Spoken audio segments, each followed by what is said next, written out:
Hi, everyone. I'm Jamie Vaughn from CCM, and I am here today talking to Legin, who has a new album out called In This Moment. Hi, Legin, how are you? I'm chilling, Jamie. How you doing? I'm doing great. Now, you just told me you're at the beach in North Carolina with the kids. Are they having fun? They are, man. They're having a ball. I've got a boot on my foot, so I can't do anything. But they go out to the beach, and I play PlayStation all the time. It's horrible. I can't stand it. I love it. But that's great, man. We're at top. I've just been corrected. I said top sale. My friend from North Carolina said topsail, but I refuse to say it that way because it's spelled top sale. So I'm going to say it the way it's spelled. Yeah, That's but where he's we are. correct. He's correct, though. I know he's right, but I don't care. I'm saying still don't want to say. I understand. So, what have you been doing during all of our downtime as a country? Dude, we have been chilling. I've honestly, the circumstances suck, but I've enjoyed just being with my family more, being home every weekend. I love traveling. I love doing stuff, but I've loved not traveling. Hmm. I've enjoyed just chilling and focusing on how can you continue to be creative and productive with all of the technology and skills we have, and how can you still reach people, even if you can't go to people. I mean, that really hasn't changed, but now that you have to only focus on that, it makes you create, what is it? Necessity is the mother of innovation. I forget the quote, but that next. So making more videos, focusing on putting sermons online, putting music out. I've enjoyed the creativity that's come from it. So, but just spending time with the family and like figuring out how to continue to be productive and fruitful and rest. I've learned how to rest a little bit better. It's been great. Good. So you have a new EP out called In This Moment. It was birthed Yeah. on a prayer walk. I've heard it. If you haven't heard it, it's out now. Please go to wherever you get your music and listen to this album. Very strong, very poignant in this time period that we're in. Thank you. Tell me how this was birthed for you. You know, we did a prayer march, and I know we'll talk about HRCC later, but Okay. in light of everything going on, first of all, I believe we do have racial problems in our country, which is why we keep circling this mountain. I believe we have systematic injustice issues, but I believe that there are many valid points that people need to make. And I think the conversation about it is so polarized that you can't get anywhere when it's only my team and my point, and that's all that matters. And that frustrates me, and everybody's guilty of it. So we did it. My pastor and I did a prayer march because we talk about racial injustice in the gospel regularly because we don't believe that the gospel calls us to duck our head on issues. It calls us to address them head on and not be dismissive or divisive, but to deal with it. And so we do that. And then when we saw a lot of things happening in the wake of the horrible murder of George Floyd, Yeah. and and rightfully so, a lot of protests, a lot of marches, a lot of anger, understandably so. And we just said, well, let's do a march. Let's focus around the gospel the way we would do it, not shading anybody else's thing, but just the way. And we did it. And because we've been talking about it for so long, I think 100 churches came out, 5,000 people showed up, Wow. and we just had for those 2 hours, Jamie. It was like I've been a Christian for 13, 14 years, and that was the first time I'd seen the church that way that I Really? can remember. What I mean is all stripes, all denominations, all political, all you had people there from we really have a problem to I don't even know if this is a problem and the media is lying to us, and everybody in between. Black Lives Matter, everybody had their sign up, but it was so unified. Hmm. It was so unified, and people were we were singing praises to Jesus. We were saying we need justice and we need to love each other. And I mean, the main chant of the day was Jesus, just the crowd just saying Jesus, justice, Jesus, justice. And the Bible is obviously about all these things. And we found a way to separate. So out of that, man, I just wanted to make an artistic expression of like, this is how I feel in this moment. I feel if we can get away from the polarized rhetoric and away from my political team's better than yours and my candidate's going to save everything and your candidate's Satan and the political idolatry of the moment that we see, I expect people to do that. I'm frustrated when the church does it. Yeah. When we commit to political idolatry and then give Jesus credit for it, I think we're blaspheming his name, and it's frustrating. So I just wanted to create a poignant album that was very artistic about those points, Hmm. calling people out of their corners and away from political idolatry, Yeah. and calling them towards the cross that we claim we know and love. And that's what I hope I was able to do. Yeah. Well, I will tell you, it was very powerful. In the song, Refuse to Pick, about politics. There's a line in there, and I know I'm misquoting the song. There's a line in there where you say the last time the two parties united was when they killed Christ, and it's Yeah. true.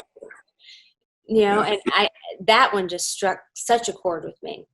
The whole album did, but that one just was like, oh my goodness, isn't that true? Oh, go ahead. I'm sorry. No, you go ahead.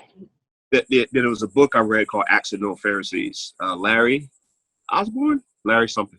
And it was a great book. And his whole premise was the Pharisees didn't know that they were Pharisees.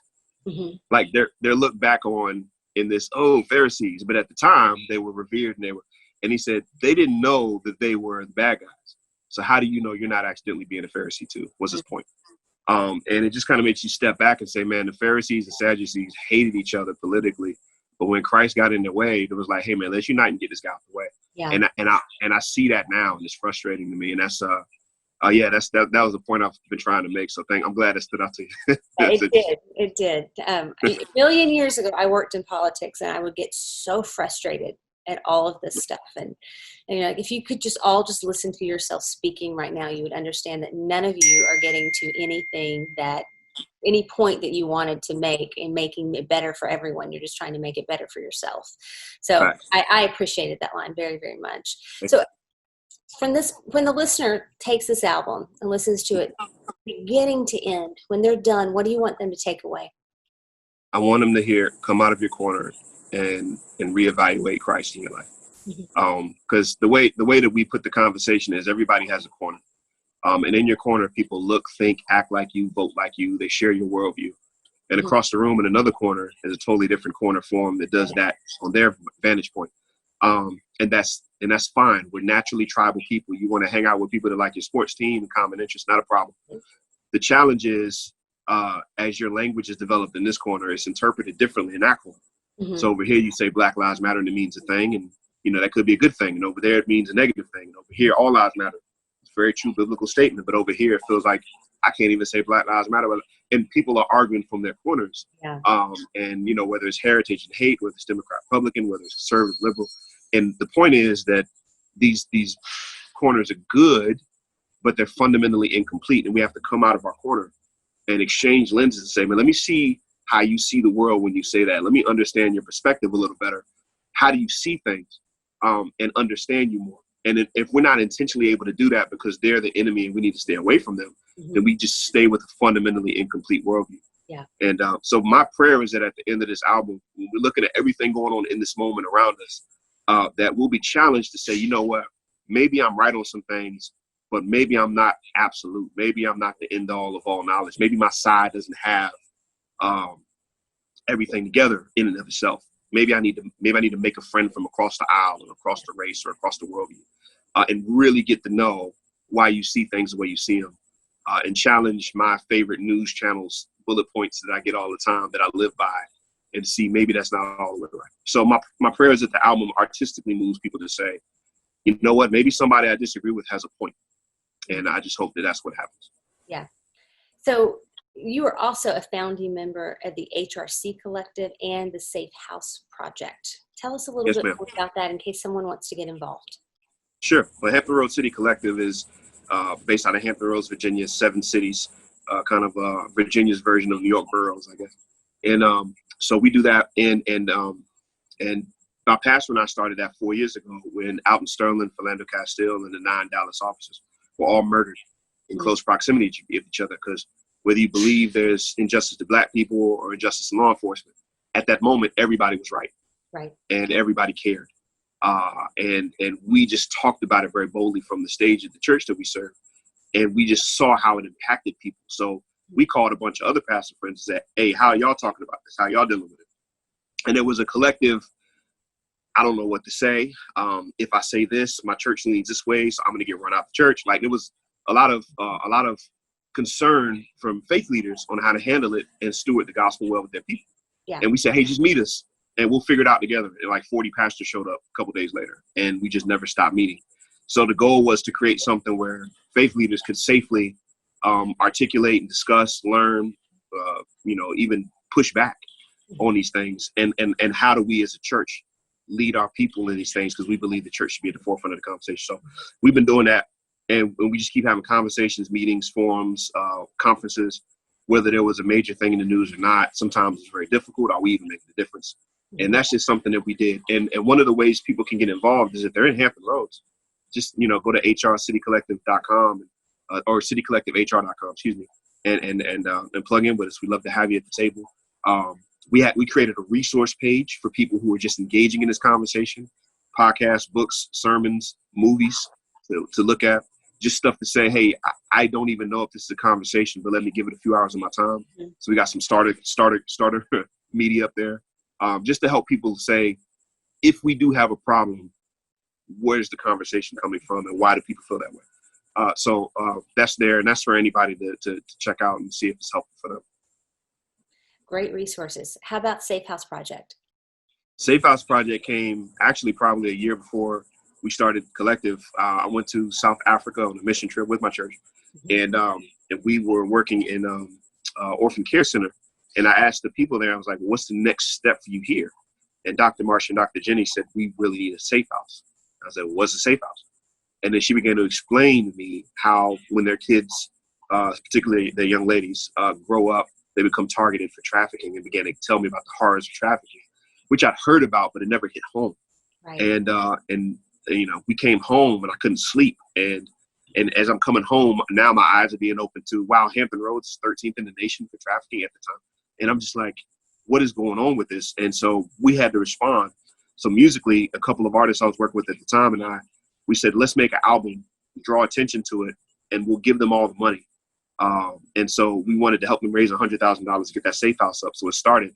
And then my friend Christy and Brittany, they came around and said, we want to help. We've been wanting to fight this since we were kids. And so they helped me begin to push it so we could get in it. We did 5K races and half marathons and fundraisers. And, the end of the first year, we raised $35,000. Wow. And then Christy said, hey, we need to finish the house in South Africa, but there's 300,000 kids a year in the States that are trafficked too. What do we do for them? How can we make it a national movement here in the States? Because the missing link to the sex trafficking fight in America is that when kids get away, they have nowhere to go. Right. And 80% of them go right back into the hands of the traffickers. So we formed Safe House Project, Inc., made it an official organization. Christy's the CEO. I'm on the board as a founding member. Brittany's the COO. And I'm happy to announce that by the grace of God, in April 2019, we're able to go over there and dedicate our foundational home in South Africa, which is up now. And because of the work that Christy and Brittany have continued here, we're adding more beds to the national landscape. We're sending seed money to safe houses to get started. We're funding those that need help staying open. And we're just trying to take the burden off of some of them so that they can continue the therapeutic work of healing kids and giving them a safe place to go while we come alongside. And our goal is to eradicate sex trafficking in America by 2030. Wow. So where can people find out more information about that? Safehouseproject.org. Love that.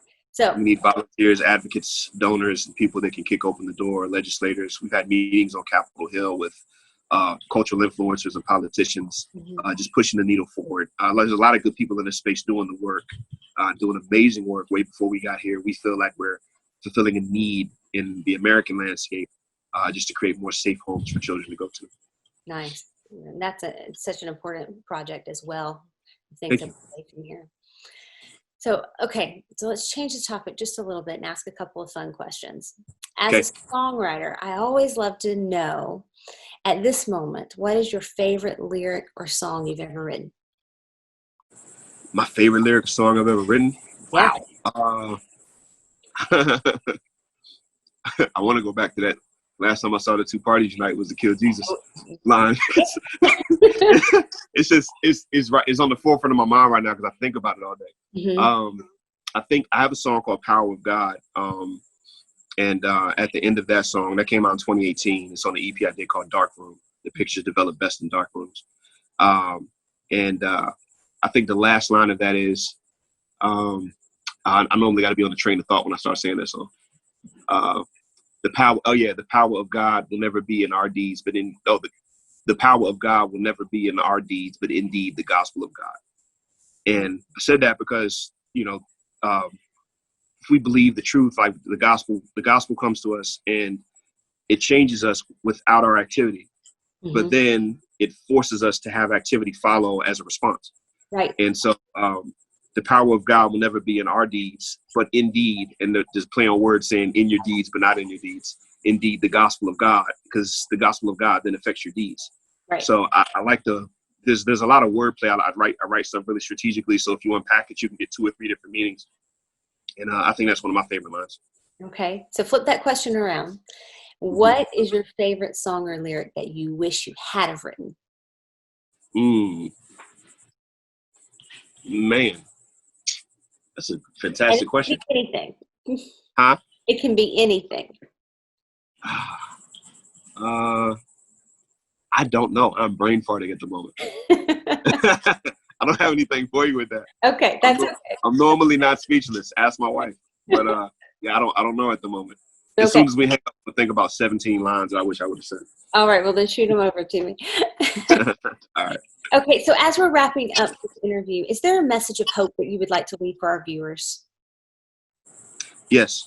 Assuming that the viewership is predominantly believers, I believe that the answer for everything that we're seeing right now in this moment with everything that's going on. I believe God's plan A and answer for that is the church. The reason I believe that is because of the great amount of opposition that we have towards the church being unified. Jesus said, a house divided will not stand. I promise that. It's a promise for us. So if I'm Satan, my job is going to be to divide the house. And I see a great division in the church keeping us from uniting, which that sounds, pessimistic, but for me, it's an encouragement because he wouldn't focus his attention on the things that aren't effective.